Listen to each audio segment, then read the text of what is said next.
নমস্কাৰ, মই এষ্ট্ৰলজাৰ বনজিৎ শৰ্মা।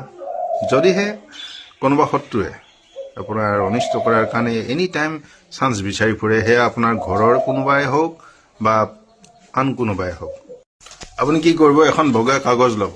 বগা কাগজত 4ডাল ৰেখা অংকন কৰিব, 1 2 3 4। তো 4ডাল ৰেখা অংকন কৰাৰ লগে লগে 3টা ঘৰ হ'ল, 1 2 3, 3টা ঘৰ হ'ল। এতিয়া মাজৰ ঘৰটোত, এই ঘৰটোত আপুনি যিজন শত্ৰু আপোনাৰ, তেওঁ শত্ৰুজনৰ নামটো ইয়াত লিখিব।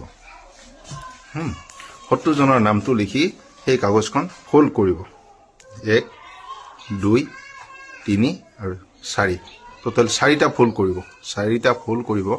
তাৰ ওপৰত অকণমান হালধি দিব, হালধি গুড়ি, অকণমান হালধি গুড়ি দিব। তাৰ ওপৰত আপোনাৰ লং দিব, 4টা লং দিব। তো সেইখিনি বস্তু আপুনি এটা মাটিৰ পাত্ৰ ল'ব।